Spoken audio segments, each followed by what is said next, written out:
반갑습니다. 우리 수험생 여러분. 파이널 체크포인트 윤리와 사상 1123의 최항진입니다. 저희 EBSI는 우리 수험생 여러분들과 끝까지 함께 하겠습니다. 먼저 우리 친구들, 그러면 우리 파이널 마지막으로 어떤 부분을 윤리와 사상에서는 좀 체킹을 해야만 우리 수험생 여러분들이 남은 시간을 가장 효율적으로 보낼 수 있을까에 대해서 고민을 했습니다. 그래서 저는 여러분들 일반적으로 우리 윤리와 사상을 보면 챕터별로 쭉 정리가 돼 있을 거예요. 그러면 각 챕터에서 가장 대표적인 핵심이 되는 사상가가 누구일까? 또 그 사상가들마다의 가장 중요한 핵심적인 개념, 그걸 우리가 한번 짧은 시간이지만 동양윤리 파트에서 마지막 사회사상 파트까지 한번 쭉 훑어보는 시간을 가져야겠다라는 생각을 했어요. 왜? 우리가 급할수록 돌아가라는 말이 있습니다. 시험이 얼마 남지 않았을수록 여러분들 어때요? 가장 기본적인 내용, 기본적인 개념을 다시 한번 튼실하게 다져둘 필요가 있다라고 생각을 해요. 그래서 이런 계기를 좀 만들어 봤습니다. 그렇다면 여러분들 어때요? 먼저 제가 가지고 온 챕터를 한번 볼게요. 그래서 챕터로 한번 우리 윤리와 사상을 여러분들 정리를 해볼게요. 과연 우리 친구들은 내가 지금 어느 정도까지 공부가 되어 있고 어떤 부분이 부족한가에 대해서 스스로를 체킹하는 시간을 가지면 좋을 것 같네요. 한번 가보실까요? 먼저 첫 번째 주제입니다. 어때요? 인간의 특성과 사회사상인데 실질적인 사회사상은 바로 다른 거 아니고 뭘 얘기하죠? 이상사회와 관련된 얘기가 나옵니다.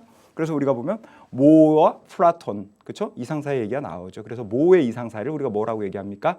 유토피아라는 표현을 씁니다. 그리고 플라톤의 이상사회는 이상국가죠. 그럼 여기서 가장 우리가 포인트를 줘야 되는 내용, 특징이 있다 그러면 바로 뭘 얘기할 수 있죠? 공유제입니다. 그렇죠?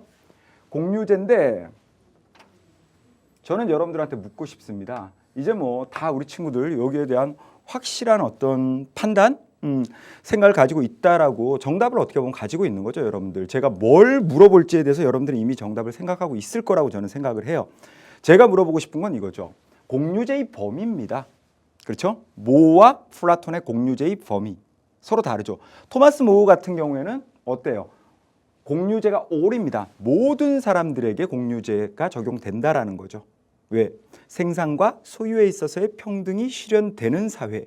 그것이 토마스 모가 얘기를 하고 있는 유토피아잖아요. 그러면 플라톤은 어떨까요? 맞습니다. 플라톤은 all, 즉 모든 계급에게 공유제가 적용된다 그러면 그건 어때요? 당연히 오답 선택지가 되겠죠. 그 이유는 바로 뭐 때문인가요? 예, 맞아요. 플라톤 같은 경우에는 통치자와 방위자 계급에게만, 그렇죠, 공유제가 적용되고 생산자 계급에게는 뭐다? 공유제가 적용되지 않는다는 사실. 어때요? 심심치 않게 굉장히 출제가 잘 되는 개념입니다. 그래서 다시 한번 여러분들 마지막 진짜 파이널 체크 포인트로서 공유제의 범위 과연 어디까지인가? 그걸 여러분들이 마지막으로 체킹하면 분명히 수능장에서 도움받을 수 있을 거라는 거. 다음 한번 진행을 해볼게요. 이제 여러분들이 많이 들어봤던 유교윤리의 연원 시작 부분입니다. 당연히 누가 나와야 됩니까? 공자, 맹자, 순자가 나와야겠죠. 첫 번째, 저는 공자와 맹자를 이렇게 같이 한번 묶어봤습니다. 그러면 공자와 맹자 하면 역시 트레이드마크인 뭐가 나와야 됩니까? 인의 개념이죠. 요 사랑이라는 게 다른 말로 얘기하면 바로 뭐의 개념입니까? 인입니다. 인. 그렇죠. 인하다. 사랑의 정신을 얘기를 하고 있는데 제가 가지고 온 이유는 바로 뭐 때문일까요? 인의 성격, 즉 사랑의 성격에 대해서 물론 다 알고 계시겠지만 이제는 좀 편안하게 여러분들이 표현할 수 있을 만큼 알고 계셔야 한다라는 거. 쉽게 얘기하면 이거죠. 공자나 맹자가 얘기할 때 사랑에는 뭐가 있다? 구별과 분별이 있다라고 얘기를 합니다. 그 말은 바로 뭐죠? 다른 사람과 나의 부모님이 있다면 나의 부모님을 먼저 사랑하고 다른 사람을 사랑하지 말란 얘기가 아니죠. 나의 부모님을 사랑하고 나서 어때요? 그 사람을 사랑하라는 거죠. 그렇기 때문에 바로 뭡니까? 사랑에는 분명히 뭐가 있다? 순서, 분별이 있다. 근데 이걸 부정하고 있는 사상가가 있죠. 누굽니까? 묵자의 겸해입니다. 묵자는 어때요? 나의 부모님이나 다른 사람이나 동등하게 똑같이 사랑해야 한다라고 얘기를 하죠. 그것이 바로 어때요? 묵자가 얘기를 하는 무차별적 사랑인 겸해의 개념입니다. 그래서 우리 친구들은 지금 라스트, 즉 파이널로 뭐를 정리해둬야 된다? 맞습니다. 묵자가 얘기를 하는 겸의 개념과, 즉 무차별적인 사랑의 개념과 공자, 맹자가 얘기를 하고 있는 사랑의 정신, 그리고 그 사랑의 정신이 강조하고 있는 성격, 바로 뭐다? 분별적이고 구별적인 사랑을 얘기한다라는 거. 요 포인트를 잡아서 비교를 하면 분명히 좋은 결과 있을 거예요. 다음 진행해도 되죠? 갑니다. 그러고 제가 뭐를 정했죠? 순자를 가지고 왔습니다. 역시 굉장히 어때요? 순자는 우리가 뭐라고 평가받는다고 얘기했죠? 빙고. 유교의 이단화라는 평가를 심심치 않게 받고 있다라는 거죠. 그렇죠? 그러면 저는 역시 순자의 가장 큰 트레이드 마크죠. 뭐죠? 예입니다. 순자하면 예치죠. 그렇죠? 그렇다면 제가 물어보고 싶은 건 예가 가장 트레이드 마크예요. 그럼 이 정도에서는 우리 친구들이 이제 예라는 것, 순자의 예, 트레이드 마크로서 이미 머릿속에 기억이 메모리가 돼 있을 거라고 저는 생각을 하는데 이거 이외에 이번엔 또 하나 물어보고 싶은 거예요. 리버럴하게 우리 친구들하고. 자, 여러분들 순자가 유교의 이단화라는 평가를 받는 이유는 바로 어떤 측면 때문이죠? 첫 번째, 뭐의 개념이 나와야 된다? 하늘. 맹자는 하늘을 우리 인간의 도덕적인 근거로 보았다면 순자는 그걸 뭐합니까? 뒤집어 엎어버리죠. 그러면서 뭐라고 얘기합니까? 하늘은 단순히 물리적인 자연 현상에 불과할 뿐이다. 그렇죠. 그렇게 되면서 어떻습니까? 맹자는 우리 인간의 본성을 어떻게 보고 있다? 선하게 보고 있죠. 하지만 어때요? 순자는 우리 인간의 본성을 악하게 보고 있죠. 그만큼 어때요? 순자는 우리가 철학적으로 보더라도 현실주의적 성격이 강하다라고 평가를 받고 있는 사상가입니다. 무슨 말씀드리고 싶은지 알겠죠? 그래서 여러분들 어때요? 맹자와 순자가 비교되는 포인트, 만일 고난도로 어렵게 출제된다 그러면 어떤 포인트가 출제될 가능성이 높다? 하늘. 하늘에 대한 주제를 가지고서 비교가 이루어졌을 경우 아마 난도가 쏙 어려워질 겁니다. 됐죠? 그 다음 가겠습니다.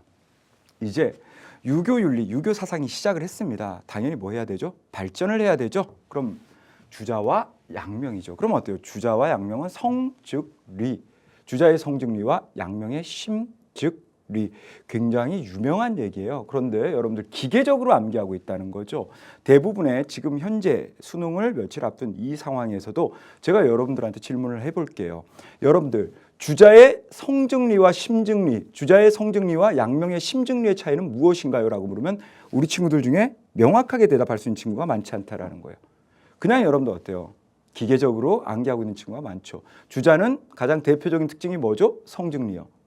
양명은 가장 대표적인 특징이 뭐죠? 심즉리요. 이건 굉장히 어때요? 기계적인 암기일 뿐이죠. 실질적으로 어때요? 주자의 성즉리와 양명의 심즉리의 차이점을 여러분들이 정확하게 뭐 할 수 있어야 된다? 캐치해낼 수 있어야 한다는 거예요. 그러면 저는 이 얘기를 하고 싶네요. 주자의 성즉리의 가장 큰 핵심은 천리라는 것, 이치라는 것이 우리 인간에게는 당연히 존재를 하죠. 하지만 어때요? 우리 인간 이외의 다른 사물들에게도 뭐다? 존재하고 있다라는 겁니다. 그게 어떻게 보면 주자 성즉리의 가장 중요한 핵심 중에 하나죠. 그렇다면 양명의 심즉리의 포인트는 뭘까요? 양명의 심즉리의 포인트는 어떻습니까? 우리 인간의 마음에만 이치가 존재하고 다른 사물들은 이치를 지니지 않는다라는 것이 어때요? 양명이 얘기하는 심즉리의 포인트라는 겁니다. 그럼 여기서 한 번 더 확장을 할까요? 어디까지 확장해 나갈 수 있나요? 그렇기 때문에 주자는 지식의 축적, 즉 이론적 학습 과정이 필요하다라고 얘기를 하죠. 왜? 각각의 사물이 지닌 이치를 우리가 뭐 해야 된다라는 거죠? 알아야 한다라는 의미죠. 그렇다면 양명은 어떨까요? 당연히 이론적 학습 과정이라든가 지식의 축적에 대해서 뭐한 그렇죠. 비판적인 입장이다. 즉 부정하고 있다라는 것까지 확장을 해서 여러분들이 정리를 해둔다면 분명히 수능날 자신감 있게 치를 수 있을 겁니다. 다음 주제 한번 넘어가 보겠습니다. 다음 주제를 봤더니 이제는 여러분들 어때요? 유교 사상이 시작되어서 발전을 했죠. 중국에서. 그러고 나서 어디로 넘어옵니까? 우리나라로 넘어오네요. 그래서 한국의 유교 윤리를 대표하는 두 명의 사상가를 꼽으라 그러면 한 명이 퇴계 선생님, 또 다른 한 명은 율곡이이 선생님이 되겠죠. 그래서 퇴계 이황 선생님과 율곡이이 선생님. 우리 뭐 한국 유교 사상 즉 한국 성리학이 어떻게 보면 양거두다라고 이렇게 평가를 받고 있으신 분들이에요. 그럼 먼저 퇴계 이황 선생님의 입장을 한번 봅시다. 이기호발설. 그럼 저는 여러분들한테 한번 물어보고 싶어요. 이기호발설에서 물론 다 중요하지만 가장 중요한 포인트다라고 여러분들 생각할 때 이게 가장 중요한 포인트예요라고 생각되는 거 과연 뭐라고 생각하시나요? 정답이에요. 이기호발설, 리도 바라고 기도 바란다. 이 호라는 건 서로 호자죠. 각각 서로가 바랄 수 있다. 저는 전혀 망설임 없이 이기호발설에서의 가장 큰 핵심은 당연히 뭐다? 리발이다라고 얘기를 합니다. 아주 어때요? 독특한 독특한 특징이죠. 누구의? 태계 이황 선생님의. 여러분들도 알고 계실 겁니다. 그렇다면 율곡은 어떤 입장일까요? 그렇죠. 율곡은 당연히 어때요? 리의 발을 뭐 하고 있다? 부정하고 있습니다. 그래서 어때요? 발하는 것은 오로지 뭐밖에 없다? 기발. 그렇죠? 기발. 오로지 바라는 것은 뭐밖에 없다? 기밖에 없다. 그리고 리는 어때요? 그 까닭으로 타고 있을 뿐이다. 이렇게 얘기를 하고 있죠. 그렇다면 여러분도 어때요? 퇴계 이황이라는 사상과 율곡 이이라는 사상가를 비교할 수 있는 가장 중요한 포인트, 바로 무엇을 가지고서 두 사상가를 구별해낼 수 있을까요? 그렇죠. 리발을 인정하고 있으면 퇴계 이황 선생, 반면에 어때요? 리발을 부정하고 있으면 율곡 이이 선생일 가능성이 가장 높다라는 거. 요 정도 여러분들 어때요? 아주 기본이 되지만 항상 출제되고 있는 중요한 포인트 꼭 좀 정리해 두셔야 돼요. 그 다음 갑시다. 이제 어디로 간다? 조선 후기 유교 사상으로 갑시다. 역시 조선 후기의 유교 사상이라 그러면 가장 대표적인 사상가가 누굽니까? 다산 정약용 선생이 되겠죠.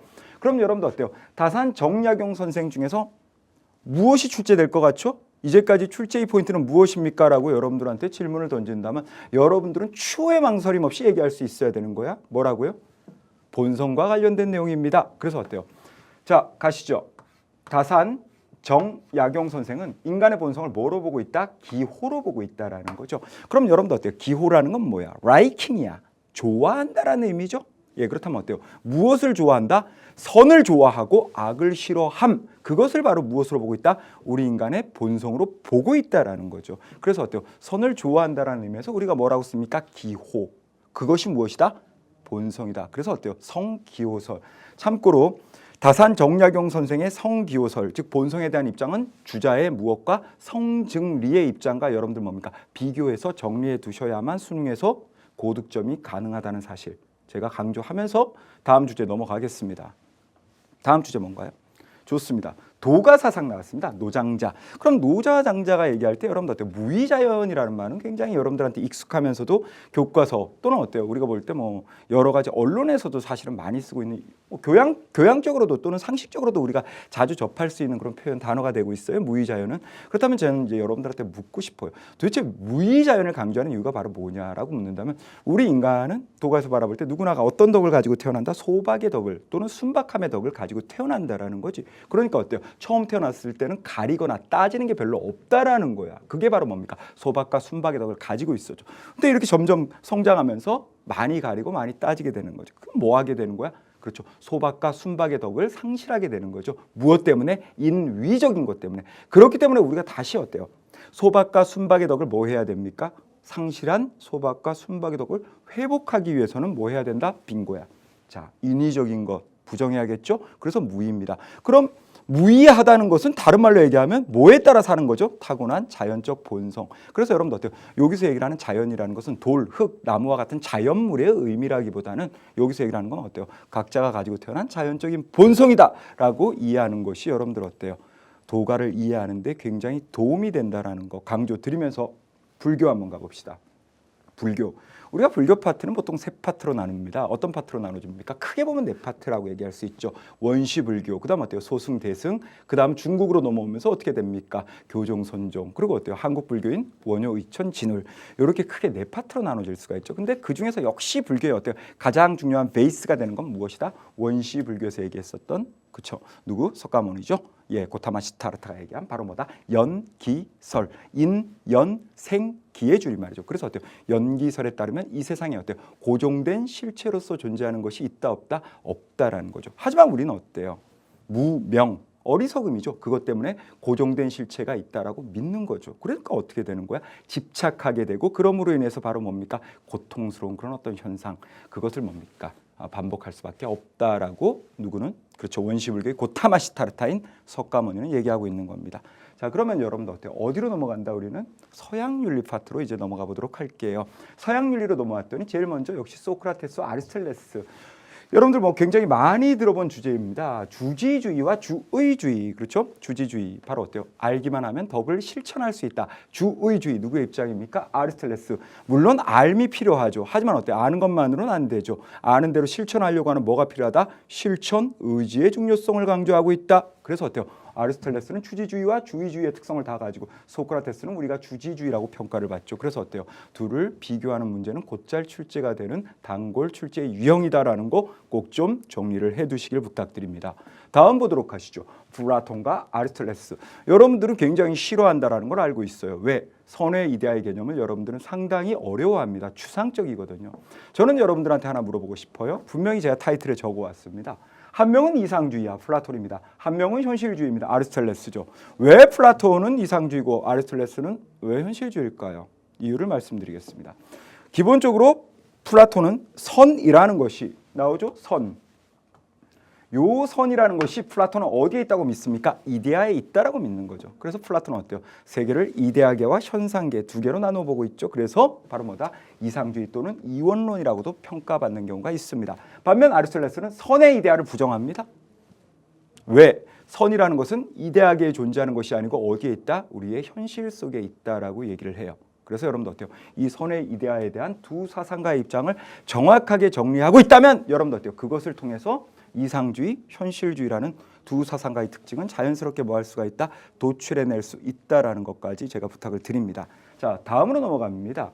쾌락주의와 금욕주의 나오면 역시 스토아와 에피쿠로스죠. 그럼 어때요? 가장 이상적인 상태를 스토아에서는 뭐라고 얘기를 합니까? 아파테이아입니다. 아파테이아죠. 그럼 아파테이아라는 게 어떤 상태입니까? 정념으로부터의 해방. 정념으로부터 뭐한 상태입니까? 자유로운 상태를 우리가 아파테이아라고 얘기를 하고 이것을 스토아학파에서는 가장 이상적인 상태로 우리에게 제시를 하고 있습니다. 기억하시나요? 그럼 에피쿠로스는 어때요? 아타락시아죠. 몸과 마음의 고통이 없는 상태. 그것을 뭐라고 얘기를 합니까? 그렇죠. 아타락시아라고 이렇게 얘기를 하고 있습니다. 그러면 어떻습니까? 스토아, 에피쿠로스 모두 다 어때요? 안심, 명이라는 표현이죠. 쉽게 얘기하면 어때요? 편안한 마음. 쉽게 얘기하면 몸과 마음의 고통이 없는 것. 정념으로부터 자유로워서 정념으로부터 자유롭다라는 건 마음에 뭐가 생기지 않는다? 감정적인 큰 동요가 발생하지 않는 상태. 평정심. 그렇죠? 그래서 어때요? 당시에 스토아와 에피쿠로스에서는 바로 아파테이와 아타락시아를 가장 이상적인 상태로 추구했다라는 것 정도 여러분들 어때요? 기본적으로 정리를 해 두셔야 한다라는 거 강조드리면서 이제 그리스도교 윤리로 한번 들어가 보겠습니다. 그리스도교 윤리 제가 일부러 여러분들 어때요? 두 사상가 아우구스티누스와 아퀴나스는 모두 다 어때요? 중세의 그리스도교 사상가입니다. 자, 일부러 두 명을 제가 가지고 왔는데 먼저 아우구스티누스는요. 일반적으로 제시문에서 보면 가장 특징적으로 잘 나오는 표현 중에 하나가 무엇이냐라고 제가 쭉 기출문제를 분석을 해본 결과 최근 들어서 가장 핫하게 출제되고 있는 개념이 바로 어때요? 천상의 국가와 지상의 국가이다. 그러면 저는 여기서 마무리하고 싶지가 않아요. 그러면 여기서 나타나고 있는 이 천상의 국가와 지상의 국가 바로 미안합니다. 아우구스티누스의 이와 같은 특징은 바로 누구의 영향을 받았음이 그대로 드러나고 있다? 그렇죠. 바로 누굽니까? 플라톤이죠. 플라톤은 세계를 어떻게 나눠보고 있다? 현상계와 이데아계로 나누어 보고 있죠. 이와 같은 플라톤의 특징이 바로 어때요? 아우구스티누스가 이와 같은 플라톤의 특징을 뭐 한 겁니까? 받아들여서 교리를 확립하였음을 우리는 알 수가 있습니다. 그래서 최근에 출제된 평가원 모의고사 중에서 어떻습니까? 플라톤과 아우구스티누스를 비교하는 문제까지 실제로 뭐 하고 있다? 출제되고 있음을 여러분들이 반드시 기억을 하셔야 됩니다. 그 다음 가볼게요. 아퀴나스 너무나 유명하죠. 뭐로 유명합니까? 신의 존재를 논리적으로 증명할 수 있다라는 거. 이건 여러분들 어때요? 절대로 잊어버리서는 안 됩니다. 아울러 신의 존재를 논리적으로 증명할 수 있는 방법 몇 가지 정도가 제시되고 있죠? 5가지 정도. 마지막으로 여러분들 며칠 앞둔 수능이 며칠 안 남았죠? 이 수능을 며칠 앞두지 않은 이 시점에 여러분들 저라면 시간이 이 정도 남았다면 뭐 하겠다? 그렇죠. 아퀴나스가 5가지의 방법으로 신의 존재를 어떻게 논리적으로 증명하는지를 꼼꼼하게 한번 읽어볼 필요가 있습니다. 왜? 그 5가지 방법 중에서 어떠한 것이 제시문으로 출제될지 우리는 아무도 모르기 때문입니다. 다음 진행하겠습니다. 이제 어때요? 근대의 경험주의와 이성주의로 들어갑니다. 역시 가장 대표적인 건 뭐죠? 베이컨의 귀납법과 데카르트의 연역법. 어떻습니까? 먼저 이 부분은 제가 여러분들한테 꼭 좀 드리고 싶은 말씀이 출제의 경향입니다. 두 사상가가 함께 뭐 되고 있다? 출제가 이루어지는 경우가 가장 많죠. 그래서 어때요? 갑으로는 베이컨, 을로는 데카르트 또는 순서가 바꾸어서 그렇다면 어때요? 보통 일반적으로 보기나 선택지를 5개 정도를 만들게 되는데 그중에서 2개에서 3개 정도는 무엇을 가지고서 출제를 한다? 그렇죠. 베이컨의 귀납법과 데카르트의 연역법의 기본적인 특징, 그리고 가장 중요한 어때요? 핵심적인 특징, 이런 것들을 가지고서 제시문과 또는 어때요? 보기가 만들어지고 있다라는 거 여러분들 꼭 좀 정리를 해 두셔야 될 포인트네요. 자, 그럼 이제 공리주의와 칸트주의로 들어갑니다. 공리주의는요, 제가 일부러 여러분들한테 조금 생소하게 들리는 공리의 원리를 가지고 왔습니다. 이 공리의 원리가 결국 최대 행복의 원리고, 벤담은 이러한 공리의 원리를 바탕으로 여러분들한테 익숙한 최대 다수의 최대 행복이라는 어때요? 공리주의를 대표하는 그런 어떤 뭡니까? 원리를 도출해내게 되는 거죠. 그러면 칸트도 어때요? 칸트가 그랬죠. 저 하늘에는 반짝이는 별이 있고 내 마음에는 도덕 법칙이 있다. 그만큼 어때요? 칸트 하면 가장 대표적인 것이 바로 뭐죠? 도덕 법칙입니다. 그렇다면 저는 공리주의의 공리의 원리와 칸트의 도덕 법칙을 가지고 있는 이유는 바로 무엇일까요? 그렇죠. 서로 다르다고만 생각되는 공리주의, 벤담과 칸트의 공통점이 만들어질 수 있는 또 중요한 접점 포인트가 있다라는 거죠. 바로 뭐다? 둘 모두 다 보편적인 도덕 원리다라는 거죠. 이건 여러분들 어때요? 최근에 2번 이상 출제될 만큼 요즘 굉장히 핫하게 출제되고 있는 주제라는 거 꼭 좀 정리를 해 두시길 부탁을 드리면서 다음 진행을 한번 해보도록 할게요. 다음을 보시면요. 실존주의 역시 어때요? 유신론적 실존주의를 대표하는 키르케고르, 무신론적 실존주의를 대표하는 사상가 누굽니까? 사르트르. 비교가 돼야겠죠? 그래서 어때요? 유신론적 실존주의를 대표하는 키르케고르 같은 경우, 키르케고르는 가장 대표적인 표현이 뭡니까? 신 앞에선 단독자 정도는 여러분들이 어떻습니까? 정리를 해두셔야죠. 그리고 어떻습니까? 그렇죠. 처음에 미적 단계, 윤리적 단계에서 마지막 종교적 단계까지 어떻게 진행이 되는지에 대한 내용까지도 여러분들이 정리를 하고 계셔야 된다라는 거. 자, 그 다음 여러분들 어때요? 이제 여기서부터는 바로 뭐가 시작된다? 사회사상 파트가 시작이 되는 거예요. 여러분들 사회사상이라 그러면 여러분들 어때요? 우리가 자본주의, 사회주의, 그 다음 어떻습니까? 국가와 윤리, 그 다음 개인주의 또는 자유주의, 공동체주의, 그리고 어때요? 사회정의. 요 정도가 이제 우리가 꼽을 수 있는 가장 큰 주제들이라는 거죠. 자, 그럼 먼저 자본주의와 사회주의를 대표하는 사상가, 역시 자본주의 하면 어때요? 고전 자본주의를 대표하는 애덤 스미스. 애덤 스미스 하면 여러분들 어때요? 보이지 않는 손. 그렇죠? 예, 그다음 어때요? 마르크스는 이상사회로서의 공산사회와 관련된 내용이나 특징이 가장 뭐하게 있다? 핫하게 출제가 잘 되고 있다라는 것 정도 여러분들이 어때요? 정리를 해 두셔야 됩니다. 그리고 각각의 세부적인 내용도 여러분들이 정리를 해 두셔야겠죠? 마지막입니다. 사회정의입니다. 사회정의는 최근 교육과정의 개정으로 인해서 원래 존재했었던 롤스 이외에 노직과 왈처가 어떻게 됩니까? 추가가 된 부분입니다. 그렇기 때문에 여러분들 어때요? 롤스는 굉장히 심도 있게, 심화되게 어렵게 출제가 될 수 있고요. 기존에 나왔던 이런 특징을 바탕으로 해서 그다음 어때요? 노직과 왈처 같은 경우에도 굉장히 어때요? 폭넓게 다양한 여러 가지의 특징들을 여러분들에게 요구하는 문제가 출제될 가능성이 있습니다.